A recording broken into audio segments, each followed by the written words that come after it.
포워드 가이던스라고 해서 향후 언제까지 우리 초저금리를 유지할 거야 라는 이런 발언들을 문구에 녹아냅니다. 구두와 이런 명시적인 포워드 가이던스 통해서 눌러주는 방법을 펼쳤었어요. 근데 지금은 반대라는 거죠. 역 오퍼레이션 트위스트 아니냐는 거예요. FOMC에서의 저의 총평, 장단기 금리 역전이 불편하다 라는 거에 일환이기도 하다라는 거예요.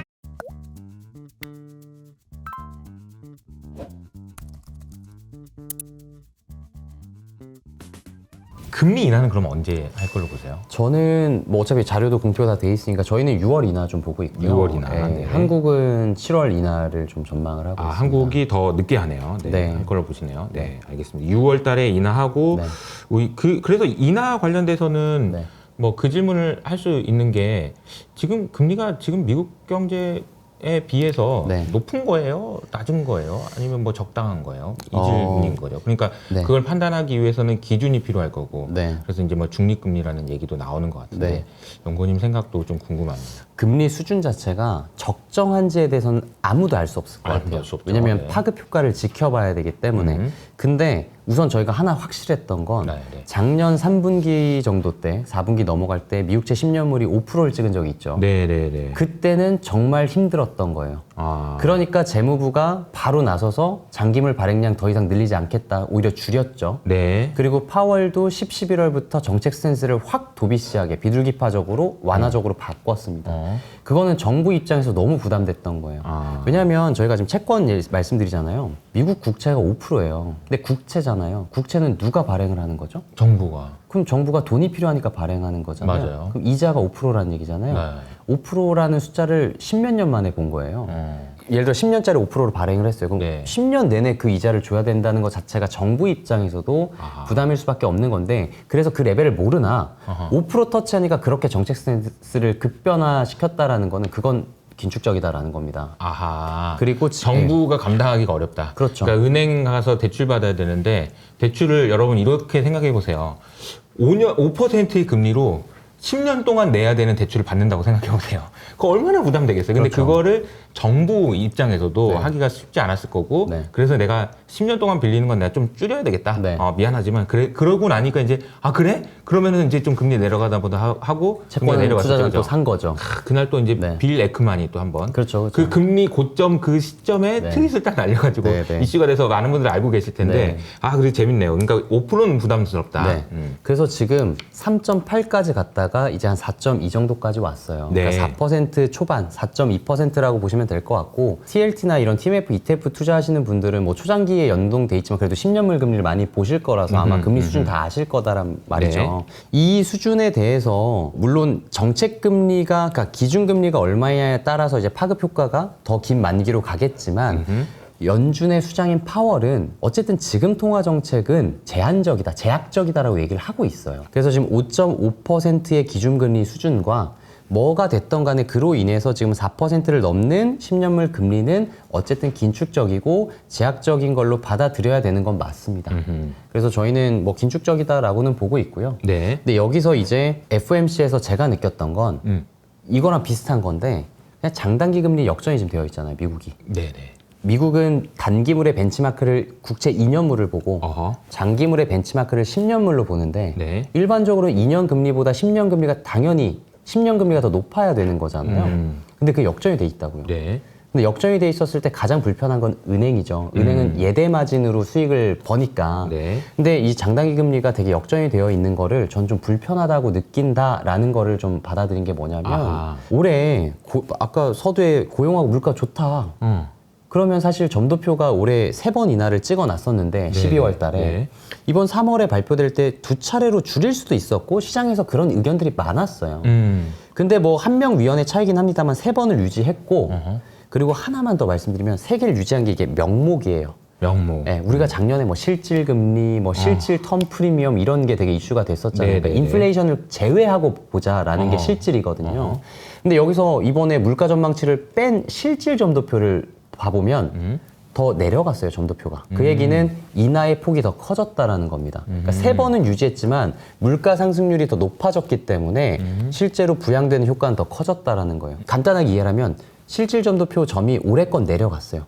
그러니까 단기물 입장에서는 그래도 인하하려는 의지가 보이네 라고 해서 단기물 금리는 내려가고 FOMC 당일만 보면 제일 끝자락에 장기 중립금리가 있습니다. 네네. 그게 진짜 오랜만에 올라갔어요. 살짝 꼬리를 들었죠. 네. 원래 2.5를 계속 유지하다가 2.56 정도로 6bp, 0.06% 올렸어요.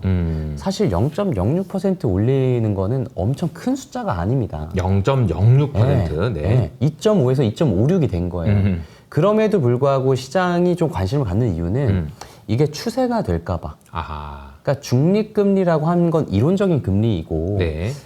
디플레이션도 발생하지 않고 인플레이션도 발생하지 않는 상황에서 잠재 성장률에 도달할 수 있는 그 이론적인 금리를 얘기하는 거란 말이죠. 파동세 같은 거. 그러니까 유토피아 같은 거예요, 그죠? 그런 게 있나 네. 이런. 근데 그게 올라갔다는 얘기는 경기 체력도 되게 좋아졌고 인하를 많이 하지 않아도 되는 거 아니냐라고 받아들일 수 있는 거죠. 오호. 근데 단기물 금리는 통화 정책에 연동이 되고 장기물 금리는 펀더멘탈에 영향 받는다고 많이들 알고 경제에, 계시잖아요. 그렇죠. 근데 그런 잠재적인 펀더멘탈 체력이 올라갔다는 얘기는 장기물 금리는 많이 못 내려오고 그래도 인하는 할 거다라고 하니까 단기물 금리는 많이 내려오게 되면 지금 역전폭이 심화돼 있는 걸 좀 줄여나갈 수 있지 않나? 라는 거를 좀 꾀한 게 아닌가 싶어요. 지금 중소형 은행들이나 네. 상업용 부동산에 노출되어 있는 지역 은행들에 대해서 이슈가 좀 불거질 가능성들이 좀 높아져 있는 상황에서 이 예대 마진까지도 계속 마이너스로 적자가 난다고 한다면 그 은행 문제가 마치 시한폭탄처럼 나올 수도 있잖아요. 그렇기 때문에 그런 부분들이 좀 불편하고 이걸 좀 시간을 둬서라도 역전폭을 줄여나가는 걸 꾀하려고 하는 게 아닌가라고 저는 좀 FOMC를 보고 생각을 많이 했습니다. FOMC를 이렇게까지 깊이 있게 보셨네요. 그래서 전체적으로 보면은 6월 달에 금리 인하를 할 걸로 보시는 것 같고 경기에 대한 판단이나 물가는 이제 파월이 얘기했던 그 근거들이 충분히 있다라는 얘기를 해주신 것 같습니다. 그래서 제가 오늘 이제 제일 궁금했던 거는 이제 QT예요. 네. 그러니까 QE는 많이 들어보셨죠. 양적 완화. 그러니까 쉽게 말하면 그냥 돈 풀기. 네. 근데 QT는 반대입니다. 돈을 걷어들이기 뭐 네. 이런 식으로 해석할 수 있을 것 같은데 네. 잘 몰라요. 네. 이게 아직 뭐 QT 지금 하고 있는 건지 네. 뭐 잘 몰라요. 그래서 네. 연구원님 이 부분은 좀 어디서부터 어떻게 설명을 해주실 수 있을까요? 네, 제가 최대한 쉽게 설명을 좀 드려보면 네네. 우선 여기 보시는 그 시청자분들이 주식 많이 하실 거고 네. 그럼 당연히 막 대차대조표 이런 거 다 맞아요, 기업들 맞아요. 많이 보실 거 아니에요? 맞아요.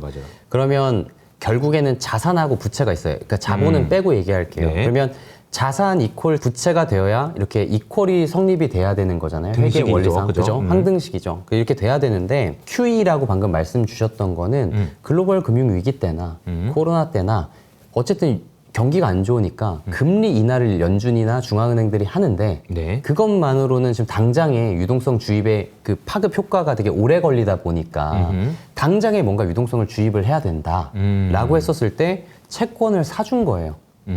중앙은행이 채권을 사면 당연히 돈을 주고 사니까 중앙은행 자산엔 채권이 잡히지만 시중에는 돈이 풀리는 효과가 있는 거죠. 네. 그래서 이게 비전통적인 완화 정책 중에 하나로 QE라는 게 있는 있었죠. 건데 이제 그러다 보니까 연준의 자산이 엄청 비대해진 거예요. 네. 받을 돈이 많아진 거예요. 집에 이제 그 장부가 계속 쌓이는 네, 겁니다. 쌓인 거죠. 그걸 생각하시면 됩니다. 근데 이게 나중에 위기가 또 올 수 있잖아요. 그렇죠. 그리고 경기가 괜찮으면 이걸 줄여놔야 나중에 버퍼를 다시 만들 수 있잖아요. 또 늘릴 수도 있으니까. 그렇죠. 그래서 우선 QE로 받아뒀던 이 많은 채권들을 이제 줄여나가는 과정을 QT 양적 긴축이라고 보시면 됩니다. 아, 이게 늘어났던 장부가 하나씩 네. 없어지는 거죠. 네. 근데 줄이는 방식은 아주 간단하게 생각해 보셔도 두 개가 있을 거예요. 내가 가지고 있는 채권을 그냥 시장에 파는 거예요. 매각하는 거죠.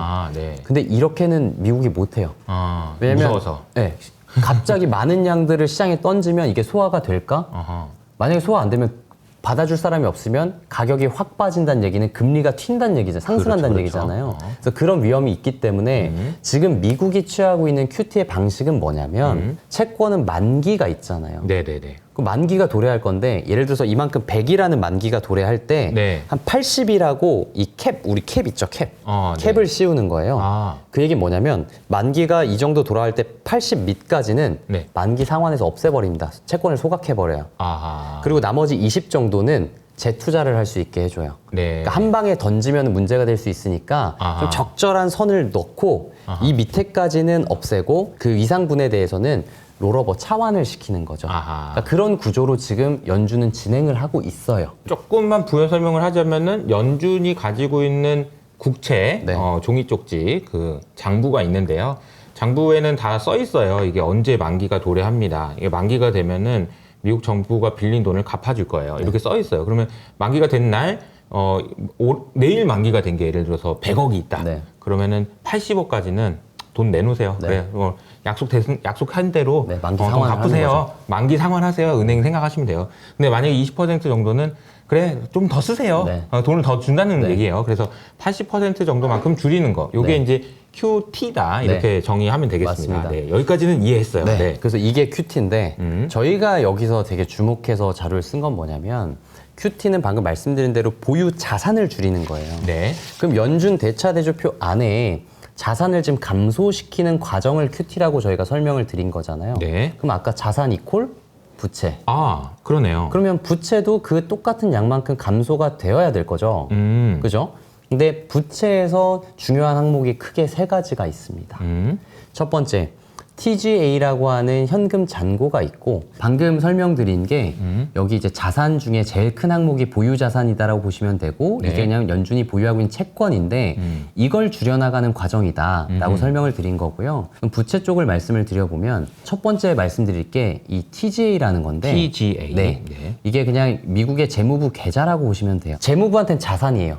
자기들이 세금 받으면 넣어놓는 자산인데 이게 연준 부채 계정에 넣어둡니다. 정부가 가지고 있는 예금 통장 같은 네, 거네요. 그런 느낌이에요. 그래서 ATM처럼 넣었다 뺐다 할 수 있는 통장이라고 보시면 됩니다. 그래서 네. 이 부채 중에 세 가지가 있는데 그 중에 하나가 TJ인데 이거는 연준과 정부 간의 거래 창구다라고 이해를 하시면 될 것 같고요. 그리고 두 번째가 작년부터 저희도 많이 말씀드렸고 지금 시장에서도 엄청 얘기가 많이 도는 네. 게 이 RRP라고 영레포라는 게 있어요. 맞아요. 영레포. 예, 아마 대표님 채널에서도 여러 번 네, 강조하셨던 네. 것 같은데 이거는 그냥 연준이 채권을 담보로 시중으로부터 돈을 빌리는 창구다라고 보시면 돼요. 당연히 시중으로부터 돈을 빌리는 거니까 연준 부채 계정 중에 하나인 RRP, 영레포 잔고에 돈이 쌓이면 시중으로부터 유동성을 흡수하는 효과가 있겠죠. 아하, 그죠? 그쵸. 당연히 네. 시중으로부터 돈을 빌리는 거니까. 근데 아까 이전에 TJ 항목은 정부와 연준의 거래라고 했죠. 네네. 그러면 연준과 중앙은행과 민간과 거래하는 게 두 가지 창구가 있어요.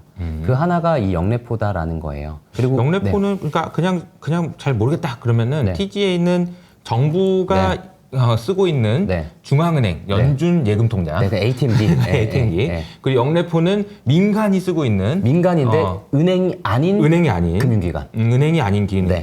기관이 쓰고 있는 네. 예금 통장. 그렇죠. 원래 우리 예금 통장은 하나은행, 뭐 네. 기업은행 이런 은행에서만 있는데 우리 한국은행 계좌 없잖아요. 근데 요거는 지금 이제 연준 계좌라고 네, 네. 생각을 하시면 네, 되겠습니다. 그렇게 이해하시면 편하실 것 같아요. 근데 네네. 어쨌든 민간이 거래를 하는 건데 은행이 아닌 금융기관들이 거래하는 거다. 은행이 아니니 중요하네요. 네. 여기서 하나만 더 기억을 하셔야 되는 거는 네. 이 영레포에 돈이 많이 쌓인다는 거는 네. 작년에 2조 달러까지 쌓였었어요. 맞아요. 그 얘기는 시중의 유동성이 소진되고 있다는 겁니다. 가져왔다는 거죠. 예, 그죠? 연준에 쌓여 있다는 거예요. 시중에 없고 그거 하나 생각하셔야 되고요. 마지막으로 하나가 이게 가장 중요한 건데 지급준비금입니다. 아하, 지급준비금. 네, 이것도 민간하고 거래를 하는 건데 어디랑 거래를 하느냐? 은행. 아하, 네. 은행. 은행의 지급준비금은 아마 많이들 들어보셨을 거예요. 은행에서 작년에 SVB 사태도 그렇고 뱅크런 일어났잖아요. 그쵸. 그러려면 이걸 미리 대비해 놓으려면 돈을 미리 쌓아둬야 되니까 중앙은행이 야 너네 상업은행들, 시중은행들 우리한테 작출해. 지급준비금을 필요 이상 쌓아놔, 필요 정도 쌓아놔. 그게 필요 지준. 그 이상 쌓아놓으면 초과 지준 이런 겁니다. 네. 근데 제가 아까 말씀드렸던 이 영레포와 여기 지급준비금 네. 연준한테는 부채 계정이고 다른 금융기관들이 은행이나 비은행 금융기관 여기에 돈을 맡기는 거잖아요. 그럼 이자를 받아야죠. 아, 그러네요. 그죠? 그러네요. 공짜로 맡기는 게 아닙니다. 맞아요. 그래서 영레포도 이자를 받고요. 어허. 지급준비금도 이자를 받습니다. 아하. 그러니까 그렇게까지만 이해를 하시면 돼요. 네네네. 근데 아까 다시 돌아오면 네. 저희가 자산을 줄이는 과정이라고 얘기했잖아요. 네. 근데 지금 어떤 현상들이 발생해서 제일 신기해하는 거냐면 시장이 여기 보면 연준 총자산을 저희가 아까 감소시키고 있다라고 말씀을 드렸어요. 이 초록색 선 보시면 쭉 네. 감소하고 있죠. 장부는 줄어들고 있어요. 그럼 부채도 똑같이 이렇게 줄어들 거예요. 근데 부채 항목이 크게 세 가지라고 말씀드렸잖아요. 제가. 네. 근데 그 중에서 지금 가장 큰 규모를 차지하고 있는 게 지급준비금인데 아, 이 지급준비금은 오히려 올라가는 그림들이 나온 거예요. 그렇군요. 네, 그래서 이 지급준비금이 뭐 은행이 주체가 되기도 하지만 그래도 시중 유동성에 되게 뭐라 그럴까요? 프록시 지표로도 많이 쓰이거든요. 네. 그래서 연준이 되게 우려하는 게 뭐냐면 지급준비금이 어느 수준으로 감소하게 됐었을 때 유동성 고갈에 대한 우려가 발생하게 되면 주식도 흔들리고 채권도 이제 조달하거나 거래를 할 때 자금이 비싸지면 금리가 올라지겠죠. 네, 부족하면, 네, 자금이 네. 부족하면. 그런 현상들이 발생할까봐 이런 것들을 대비하기 위해서 자산을 줄이는 속도를 줄여나가자라고 얘기를 하는 거예요. 지금 이 상황이 발생한 이유만 좀 말씀을 드려보면 네. A는 B 더하기 C라고 생각을 해보세요. A는 B B 더하기 C. 네. 네. A가 자산이에요. 네. 그럼 A에서 만약에 100이 빠지면 네. B 더하기 C도 100이 빠져야 되죠. 두개 합쳐진 합친 게. 게. 그죠? 네. 근데 B가 영래포고 아하. C가 지준이라고 볼게요. 네. 근데 영래포가 지금 2조 달러에서 거의 한 4천억 달러까지 빠졌어요. 그러니까 엄청 급감했다는 겁니다. 1.5조 빠진 거죠. 네. B가 줄어들었네요. 네. 근데 B가 만약에 지금 자산이 100 빠졌다고 가정을 했는데 B가 마이너스 200 빠졌다고 가정을 해볼게요. 그럼 C는 오히려 늘어나는 거죠. 그게 지준이 늘어난 이유인 거예요. 아하, 그러니까 이제 네. 보유 자산에 대한 설명 그리고 네. 이제 부채에서 세 가지 얘기했는데 얘가 줄어요. 네. 그럼 여기 세 개 합친 거 다 줄여야 되겠는데 한 놈이 엄청 많이 줄어가지고 다른 애는 오히려 늘었고 네. 는 게 지금 여기 보이는 연준의 지급준비금이다라는 네. 거네요. 은행이 뭔지 모르겠는데 아무튼 연준한테 돈을 많이 맡기나 보네요. 네. 이 주체가 제일 중요하다고 보시면 될 것 같아요. 아, 중앙은행하고 거래하는 주체들 중에서. 네. 근데 이런 부분에서 자금 경색이 발생하면 아. 큰 문제가 발생을 하고요. 네. 그래서 지금 그 QT라는 걸 진행을 할 때 연준 위원들도 전문가들이잖아요. 네. 계속 얘기하는 게 자산을 줄이면 결국엔 지급준비금이 줄 텐데 아. 지금은 영래포라는 것 때문에 오히려 늘어나는 효과가 있지만 영래포가 만약에 빵원이 되는 날이 올 거예요. 아, 영래포가 그러니까 지금 아까 은행이 많이- 아닌 네. 시중에서 돈을 빌린 게 영래포라고 했는데 은행 말고 다른 시중에서 네. 연준에게 맡긴 예금 잔고가 네. 네. 계속 줄어서 네. 돈이 없어진다. 네. 이러면 그럼 빠질 애가 빠질 더 애가 이상 빠지게 없어져요. 없는 거네요. 그러면 A가 빠질 때 뭐만 남아요? C가 빠져야 되죠. 아, 그러니까 지급 준비금도 빠져야 되네요. 네. 근데 그 리스크를 지금 우려하는 거예요. 아하. 왜냐하면 SVB 사태 터졌었을 때 네. 연준의 지급준비금이 여기 보이신 3.0조였거든요. 이때. 네. 네. 이때까지 빠지고 나서 문제가 터졌었어요. 근데 꼭 이것 때문이라고 할 수는 없지만 연준도 알고 있는 겁니다. 이 정도 되면 뭔가 유동성이 타이트해지나? 그래서 지금 오히려 늘려놨어요. 네. 영래포라는 것 덕분에. 그러니까 이제 얘들 돈 없나 이런 느낌인 거죠. 네, 은행 네. 얘들 돈 없나? 네. 그래서 만약에 이게 어느 시간을 두고 빠지게 되면 내려오게 다시 되면? 문제가 발생할 수 있으니까 이거를 좀 대비하려면 두 가지 방법이 있겠죠. 네. 이 초록색 선인 자산 줄이는 거를 속도를 줄이거나 그쵸. 아니면 네. 종료시키면 되는 거죠. 그만하면 되네요. 그만하면 되는 거죠. 네네. 근데 그러기에는 아직도 보유 규모가 너무 많고 우리는 그래도 양적 긴축을 계속 오래 하기 위해서 감속하는 거다라는 내용들을 지금 연준위원들이 계속 떠들고 있거든요. 그쵸. 그래서 이 부분에 대해서 제가 말씀드리고 싶은 건 SVB 사태 터졌을 때가 이 트리거 레벨이 3.0조 달러였는데 어디가 적정 지준인지는 아무도 모른다는 거예요. 그 예금 통장에 돈이 얼마나 있어야 마음 놓고 너 할래? 네. 이런 질문이랑 비슷해서 네네. 뭐 없어도 살만한데 뭐 맞아요. 돈도 잘 벌고 있고 막 네네. 그래도 되는 거고 적절한 규모는 없지만 어쨌든 네. 지난번에 그런 경험도 있고 하니 네, 예. 되게 조심스럽게 접근을 조심스럽게. 하고 있다라고 보시면 될 것 같고 제가 영래포에 대해서 하나만 더 말씀을 드리면 네. 지금 2조 달러까지 쌓인 것도 신기했고 지금 한 4, 5천억 달러까지 빠진 것도 너무 빨라서 신기하거든요. 근데 그 상황이 왜 그러냐면 네네. 아까 영래포는 누구랑 거래한다 그랬죠? 은행이 아닌 비은행 금융기관인데 네. 단기자금 시장에 그 MMF 저희 머니마켓 펀드라는 게 있잖아요. 네. 그쪽에서 거의 주체가 돼서 이용을 합니다. 근데 머니마켓 펀드는 단기자금이기 때문에 오버나잇 하루라도 뭔가 이자를 받고 돈을 벌 수 있는 곳이면 거기다 돈을 다 맡긴단 말입니다. 근데 두 가지 종류가 있어요. T빌이라고 하는 재정증권 1년 미만의 국채를 얘네들이 투자할 수가 있고요. 네. 근데 작년 6월 달 정도까지 보면 부채 한도 협상이 타결이 안 됐었을 때 그래서 국채가 발행이 안 됐었습니다. 네. 그러면 얘네들은 그걸 캐시로 그냥 놀고 먹을 수 없잖아요. 아, 그러네요. 그런데 연준한테 영래포를 맡기면 이자를 받는 거예요. 영래포 창구에다 돈을 빌려주면. 그래서 모든 자금들이 글로 다 쏠려가다 보니까 시중에 있던 2조 달러라는 돈이 연준에 가면서 아하. 시중의 유동성이 고갈되는 이런 현상들이 발생했던 겁니다. 특이한, 그러니까 네. 이게 부연 설명을 드리면 네. MMF라는 거는 사람들이 여러분 그냥 MMF 가입할 수 있는 그 네. MMF예요. MMF 단기 또 언제든지 빼서 쓸 수 있도록. 근데 그 펀드 금리가 되게 높아가지고 그쪽으로 돈이 지금 많이 들어가서 얼마 전에 보니까 6조 달러가 넘더라고요. 지금 네. 미국에는 지금 MMF에만 돈이 6조 달러가 네. 있어요. 근데 MMF를 운영하는 사람 입장에서 생각을 해보자고요. 이 사람들한테 5% 주기로 약속을 해놨어. 네. 그럼 내가 이 돈을 놀릴 수는 없잖아. 네. 그래서 뭘 할까 하다 보니까 그럼 미국 정부한테 빌려주면 제일 속편하지. 그래서 미국 정부한테 빌리려고 했더니 얘네들이 부채 한도 때문에 안 빌려. 네. 돈을 안 빌려. 네. 그 얘기는 살 채권이 없다는 얘기야. 네. 그러니까 어떡하지? 그러다가 연준에다가 예금하자. 이렇게 네. 됐다라는 네. 거죠. 맞습니다. 연준에다 예금하자. 그게 결국 이제 영레포였던 거고요. 그쵸. 그게 급증했다는 거예요. 급증했던 거죠. 근데 이게 재정증권을 다시 발행할 수 있게 됐었고, 아하, 네. 그리고 아까 제가 TJ 정부랑 그 ATM기 말씀드렸잖아요. 네, 네, 네. 그렇게 부채 한도가 협상이 타결이 안 되면 아하. 정부는 그 TJ에 맡겨놨던 돈을 가지고 비상수단으로 돈을 씁니다.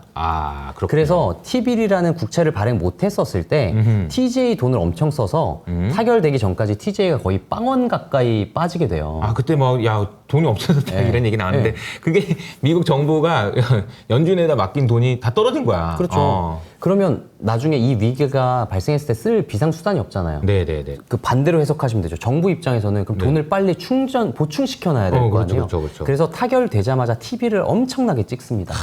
그럼 살 게 생겼네요. 네. 그럼 2조 달러에 묶여있던 MMF 자금들이 아. 다 시중으로 나오는 겁니다. 아. 그게 여태까지 발생한 건데 아하. 제가 이 설명을 드린 이유는 네. 이제 분기 말이 끝나고 이제 2분기가 될 때 시장에서 조금 두려워하는 재료가 있어요. 어떤 건가요? 그게 재무부가 그 1분기 국채 발행 계획, 이 리펀딩 계획이라고 하는 거에서 2분기 때 TV를 순상환한다라고 발표를 해놨어요. 발행이 또 없다는 얘기예요. 만기 상환을 시킨다는 거거든요.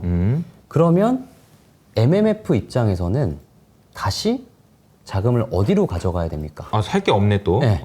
그럼 다시 또 영래포로 갈 거잖아요. 네. 그러면 아까 QT는 지속해서 자산이 빠지고 있어요, A가. 네. 근데 B가 다시 증가해요.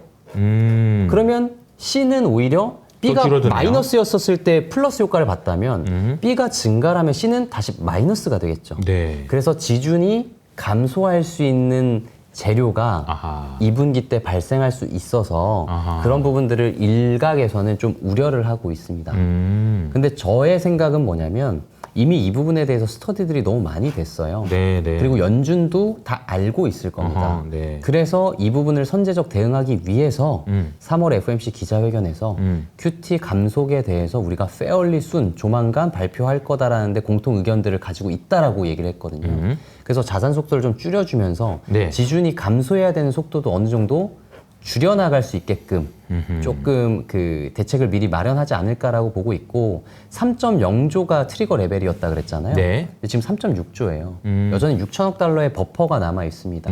그래서 영래포가 좀 다시 증가하더라도 지준이 버퍼가 좀 남아 있기 때문에 연준이 엄청나게 뭐 당장의 그 조치를 되게 세게 마련하진 않을 것 같고요. 만약에 그런 현상들이 발생하면 금리 인하 할 거고 그래서 보험성 인하를 세 차례를 남겨뒀다라고 저는 생각을 하고 있습니다. 정확하게 이해가 되네요. QT와 관련돼서 그냥 쉽게 줄일 수 있는 게 아니군요. 연준이 가지고 있는 자산을 줄일 때 이쪽도 줄여야 되는데 이쪽 안에서 야 네가 줄여라 이러고 그렇죠. 있는 상황이네요. 네. 내가 이번에 줄일게 네. 네가 줄여 이런 거를 딱 연준에서도 이제 얘기하고 있는데 제일 쉬운 거는 그냥 QT 그만하면 되는 거잖아요. 근데 그러기에는 아까 이제 서두에 경기가 너무 좋다고 그러니까 좋고. 또. 그리고 또 난리 나겠죠. QT 그만한다고 그러면 또 막 얼마나 비트코인 오르겠어요. 그때는 이제 버블이 발생할 수도 있고 그러니까요. 그럼 연준 정책의 신뢰도가 깨져버리면 왜냐면 그쵸. 지금 QT를 정말 장기간 할 거다. 오히려 감속하는 게 더 길게 하려고 하는 거지 이거를 종료로 생각해버리면 신뢰도에 깨질 거기 때문에 그래서 얘기 나오는 게 QT의 이제 감속입니다. 네. 이제 줄이는 양 자체를 좀 줄여보자 이런 네, 이야기인 그렇죠. 것 같아요. 맞습니다. 그걸 어떻게 할 계획이에요? 그거는 아무도 모릅니다. 아무도 모르고 저는 이제 5월 FOMC 때 따로 그 문건이 나와서 발표가 될 걸로 전 생각을 하는데 지금 전체 그 아까 캡이라고 씌운 재투자 한도 있잖아요. 네네네. 그게 국채 월간 600억 달러, MBS가 350억 달러예요. 그래서 합쳐서 950억 달러거든요. 근데 이거를 뭐 3분의 1 줄인다거나 네. 절반으로 줄인다거나 그러면 만기 도래했었을 때 제가 만기 상환할 수 있는 양들은 당연히 주니까 네네. 재투자할 수 있는 양이 많아지겠죠. 그냥 또 쓰세요. 이렇게 네. 하는 거예요. 그렇게 될 수 있으니까 그런 방향으로 갈 것 같고요. 그리고 19년도랑 지금이 되게 조금 유사한 점들이 많거든요. 네네. 근데 2019년도가 왜 비슷하냐면 우선 고용, 18년, 19년도 때가 완전 고용 시절이었어요. 네. 그리고 너무 좋았어요. 파월이었습니다. 아하, 네. 그리고 또 하나는 이때 QT를 했었고 QT를 감속까지도 이때 처음 했어요. QT 감속과 종료는 비교 사례가 한 번밖에 없어요. 네. 연준이 QT를 했었던 때가 17년부터 19년 넘어갈 때 한 번밖에 없기 때문이거든요. 그쵸. 근데 19년 3월 FMC에서 QT 감소간에 대해서 구체안을 발표했었는데 그때 어땠냐면 국채의 재투자 캡이 300억 달러였어요. 근데 그걸 150억으로 딱 절반 줄입니다. 그래서 이 감소간을 발표했었고 규모를 또 하나 발표한 게 우리 9월 말에 QT 종료해요까지 같이 발표했어요. 그래서 그때 금리가 많이 빠진 겁니다. 그러니까 하락한 겁니다. 예. QT. 그러니까 네. 이제 나 이거 줄이는 거 천천히 할 거고 네. 언제 끝날 거예요. 그러니까 한꺼번에 발표를 한 거죠. 이제 좋아지는 거죠. 네. 이제 채권의 가격은. 근데 이번에는 저는 이 규모는 발표를 할 것 같은데 종료 시점은 발표 안 할 것 같아요. 아하. 너무 시장한테 기대를 많이 주는 선물이기 때문에 안 할 거고 네. 그리고 19년 3월에는 종료 시점까지 같이 얘기했었던 게 이유가 있어요. 우리가 막 단기 자금 시장에서 거래되는 거를 이제 연방기금 금리 정말 하루짜리를 얘기하는 건데 그게 기준금리의 상단 역할을 하는 이 초과 지준불이라는 IOER이라는 금리가 있는데 그러니까 이걸 이해하려 드시지 마시고 그냥 그런 이거는 금리가 있다고. 금리가 있는데 아니 아까 은행이 예금한다고 했으니까 네네네. 은행의 예금 금리라고 생각하시면 네. 돼요. 네. 그 금리가 상단 역할을 하는 금리가 있어요. 근데 그걸 상회했었습니다. 그러니까 어쨌든 기준금리를 지금 5.5%라고 알고 있는데 네. 연준은 5.25에서 5.5라는 상하단 밴드를 제시하고 그거는 너무 이제 정해져 있으니까 네. 그거보다 좀 아래, 그거보다 좀 위에 상단과 하단 역할을 하는 금리들이 있어요. 이게 영래포고 이게 IOER 금리거든요. 아하. 근데 이 IOER이라는 금리를 당시에 3월 달 이후로 단기자금 시장 금리가 터치하고 올라갔었어요. 그러니까 그 얘기는 어쨌든 연준이 정해놓은 금리 수준을 벗어날 수 있는 위험이 있다는 얘기고 그럼 연준에 대한 정책 신뢰도가 깨질 수 있다는 얘기고 단기자금 시장이 금리가 올라갔다는 얘기 자체가 자금 부족 유동성 고갈 가능성에 대한 그 우려가 제기된 거예요. 그래서 QT 감소간과 종료까지 세게 발표를 했었고 실제로 9월 말에 종료한다 그랬는데 7월 FMC에 2개월 조기 종료를 해버립니다. 그러니까 이런 일들이 발생했어요. 근데 지금 시장에서는 그런 현상들이 지금 단기자금 시장 쪽에서 보이지가 않아요. 아직은. 네. 네. 그렇기 때문에 저는 선물들을 빠르게 주지 않을 거다라고 생각을 해요. 네. 네. 이게 조금 어려운 용어가 나와서 네. 제가 좀 보충 설명을 드리면, 역 RP에 들어가는 금리, 예금 금리, 그냥 예금 금리, 그러니까 예금 금리인데 이 금리를 얘기해 주신 게 상하단이라고 얘기하는 게 우리가 엄밀히 생각하면은 연준이 금리 딱 정해놓으면 모두가 다 그 금리에만 거래하는 것 같지만 호플리죠. 그러니까 난 이 정도의 금리 밴드로 유지하고 싶어라는 그런 연준의 그런 마음을 얘기하는 거지. 네. 그거에 근데 벗어날 수도 있는 거예요. 실제 네. 이론상으로는. 근데 가능하면 벗어나지 않도록 잘 조심조심 하는데 2019년에는 이게 막 삐져나올 정도로 네. 지금 막 돈이 없어 왜 그래? 막 이런 급전이 땡기고 막 이런 네. 애들이 있었던 거고 지금은 그런 상황이 아니다. 라는 거네요. 그 정도는 아니지만 어쨌든 이러이러한 이유 때문에 네. QT는 좀 속도는 좀 줄일 것 같다. 네. 한 5월 달 정도에 그런 네. 얘기들이 나오지 않겠냐. 네. 이런 얘기를 해주신 거라고 보면 되겠습니다. 한 가지만 더 질문 드리고 네. 마지막 하면 될 것 같은데 네. 크리스토퍼 월러라는 분이 네. 얼마 전에 네. 했던 얘기에 대해서 그 연구원님의 설명을 좀 듣고 싶거든요. 그분이 뭐 단기 채권이 어쩌고저쩌고 무슨 말인가. 이게 월러 이사도 그랬고 네. 파월도 그렇고 지금 영란은행 BOE에서도 이런 얘기들이 좀 나오고 있는데 다시 연준의 총자산으로 가보면 네. 글로벌 금융 위기 때도 QE라는 걸 해서 지금 보유 자산을 엄청 늘려놨다라고 말씀을 드렸잖아요. 네네네. 근데 그때 대부분 장기물들을 많이 사줬고요. 네네. 그리고 서브프라임 모기지가 터졌었기 때문에 MBS라는 그 모기지 증권을 어쩔 수 없이 매입을 해줬습니다. 네. 그게 문제가 됐었기 때문에. 근데 걔네들 다 30년짜리 막 이렇잖아요. 그러니까 자산에 몰려있는 애들이 너무 초장기물인 거예요. 장기물. 그러다 보니까 좀 부담스러운 거예요. 어떤 부분에 대해서 부담스럽냐면 어쨌든 연준이 통화정책을 하는데 통화정책은 단기물에 연동된다라고 말씀드렸잖아요. 그러다 보니까 뭔가 수익과 비용을 영향을 주려고 할 때 장기물들이 너무 많으면 파급 효과, 그 시차가 너무 오래 걸린다라는 얘기가 좀 있었고 그리고 그런 부분들을 좀 줄여나가야 나중에 연준이 통화 정책을 결정할 때 좀 파급 효과가 빨리 일어날 수 있다. 연준 그 대차대 주표 안에도 그런 부분들이 하나가 있고. 자, 이게 이제 은행에서 돈 빌려줄 때 네. 10년을 빌려줘 버리면 네. 빌려간 사람 입장에서 은행이 무섭지가 않아요. 10년 있다 갚으면 되니까. 네네네. 근데 이게 1년으로 빌려주면 네. 1년마다 은행에 가야 되거든요. 그래서 이번에 연장을 좀 어떻게 좀 해주면 안 되겠습니까? 막 이런 얘기를 해야 되고 네. 은행 입장에서도 할 말이 좀 많은 거죠. 야, 네.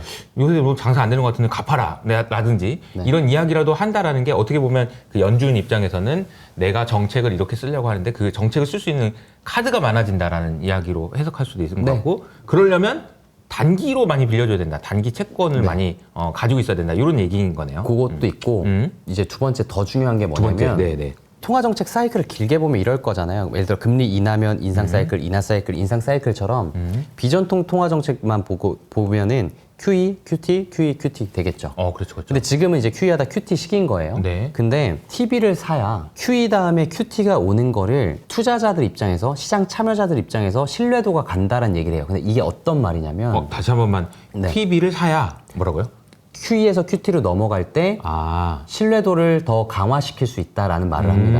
근데 이걸 이제 설명을 드릴 건데 어렵지 않아요. 네. 뭐냐면 우리가 장기물을 사줘요. QE 할 때. 네. 근데 산 지 얼마 안 됐는데 경기가 부양이 너무 빨리 된 거예요. 만약 예를 들어서. 네네네. 그럼 과열이 되면 금리 인상도 해야 되지만 QT도 해야 되죠. 그렇죠. 줄여야죠 또. 네, 근데 QT는 아까 말씀드렸던 것처럼 매각도 있지만 그건 시장 충격을 너무 많이 주니까 만기 상환분의 일부만 재투자하는 방식을 한다 그랬잖아요. 근데 장기물 너무 많이 사놓으면 난 지금 당장 긴축을 해야 되는데 만기 도래까지 기다릴 수가 없잖아요. 만기가 안 오니까. 네, 그러니까 시장 입장에서 이게 QT가 돼? 라는 의구심이 생길 수 있는 거죠. 근데 만약에 이게 실현 가능할진 모르겠으나 T-빌이라는 거는 1년 미만이잖아요. 네. 1년 미만짜리를 막 사줬어요. 경기 위기 때. 네네네. 근데 정말 경기가 금방 빨리 좋아진 거예요. 그럼 내가 다음에 QT를 한다라고 했었을 때 실제로 만기 도래 물량들이 딱딱딱 보이니까 네. 이게 신뢰도가 생길 수 있고 실제로 연준이 QE를 하다 QT를 전환될 때 그렇게 할 수 있겠구나라는 신뢰도가 생길 수 있다라는 거죠. 그러니까 그런 부분 때문에 강조를 한 건데 저는 이게 지금 당장에 일어날 일인가에 대해서는 네, 아직 QT도 끝나지 않았기 때문에 조금은 먼 얘기가 아닌가라는 생각이 들고 이게 2011년도 때 오퍼레이션 트위스트라는 정책을 단행한 적이 있어요. 2011년도에 미국 기준금리가 제로금리였습니다. 그리고 장기물 금리는 생각보다 상대적으로 높았어요. 네. 근데 그러면 이게 장기물 금리가 높다라는 거는 경제적 비용이 발생할 수 있잖아요. 어쨌든 조달 금리가 높다는 얘기니까. 그쵸. 그래서 얘를 단기물 금리를 팔면 돈이 들어오죠. 그래서 그 돈으로 얘를 사주는 거예요. 그러면 사주면은 당연히 장기물 금리는 좀 내려오고 네. 단기물 금리는 좀 들어 올릴 수 있잖아요. 파니까. 근데 다만 이것도 리스크잖아요. 네네. 그래서 그때 연준이 어떤 정책을 펼쳤냐면 포워드 가이던스라고 해서 향후 언제까지 우리 초저금리를 유지할 거야라는 이런 발언들을 문구에 녹아냅니다. 그러니까 얘를 팔아서 얘를 사줘서 장기물 금리는 낮추지만 단기물 금리가 그래서 올라가는 매도로 인해서 올라가는 부분들을 구두와 이런 명시적인 포워드 가이던스 통해서 눌러주는 그 방법을 펼쳤었어요. 네. 근데 지금은 반대라는 거죠. 그래서 역 오퍼레이션 트위스트 아니냐는 거예요. 왜냐? 지금 장기물만 갖고 있는데 얘를 팔아서 단기물 금리를 사자고 하면 장기물 금리는 파니까 가격이 올라가겠네. 약세가 돼서 금리가 올라가는 거고 단기물 금리는 내려가는 거잖아요. 근데 이 모든 게 아까 제가 말씀드렸던 FOMC에서의 저의 총평, 장단기 금리 역전이 불편하다라는 거에 일환이기도 하다라는 거예요. 그래서 단기물을 좀 사서 금리를 낮춰주고 장기물 금리는 조금 올라가고 그래서 장단기 금리 역전돼 있는 걸 조금 해소시키려는 그런 그림으로 보는데 다만 이 정책은 조금 시간이 걸릴 거다라고 저는 좀 생각을 하고 있어요. 정말 빠르게 나오면 5월 FOMC에서 뭐 만기 도래분을 T빌로 재투자한다 이런 가능성들도 있는데 그거는 이제 그때 좀 회의 결과를 좀 보고 뭐 또 기회가 되면 말씀을 드리도록 하겠습니다. 그러니까 이제 뭐 금리를 이제 보시는 분들에 따라서 뭐 저렇게까지 뭐 생각해 그럴 수 있지만 채권을 하시는 분들이라서 채권 투자하시는 분은 짧게 투자할까 길게 투자할까 이게 어떤 게 더 금리가 이렇게 될까 이런 것도 굉장히 관심이 많고 네. 이걸 가지고 이제 세울 수 있는 전략도 많잖아요. 그래서 그럼요. 이 부분이 굉장히 중요한 설명을 해주신 거라고 이해를 하시면 좋을 것 같습니다. 와, 그래서 제가 오늘 설명을 들으니까 이해가 됐습니다. 아, QT가 이런 거구나. 아마 들으시는 분들도 이해가 되셨을 것 같고, 결론적으로는 이런 그 QT든 아니면은 뭐 QE든 아니면 금리를 올리든 내리든 이런 부분들이 중요한 이유는 연준의 통화 정책이 시장에 많은 영향을 주고 있기 때문이고, 엄청 주죠. 예, 그래서 FOMC는 어떻게 할 거고 이런 것들이 사실은 기존에는 금리 올려 내려 이것만 봤다면 이제는 뭐 QE 언제, QT 언제, 파월은 말 또 왜 또 저런 식으로 해, 막 이런 것도 다 봐야 돼가지고 네. 좀 복잡해지긴 했지만 네. 그래도 그걸 잘 이해하시는 분들은 어쨌든 돈을 더 잘 버실 수 있는 사람이 되는 거니까 오늘 공부하신 내용이 도움이 되셨을 것 같습니다. 자, 그러면은 오늘 김상훈 연구원님 모시고 이야기를 들어봤는데요. 아, 연구원님이 왜 시장에서 인기가 많은지 딱 알 것 같아요. 너무너무 쉽고 재미있게 설명해 주셔서 감사드리고요. 연구원님이 운영하고 계시는 텔레그램 채널 후니본, 네. 후니본 참고해 보시면 좋을 것 같습니다. 저희는 또 다음에 좋은 기회에 인사드리도록 하겠습니다. 감사합니다. 감사합니다.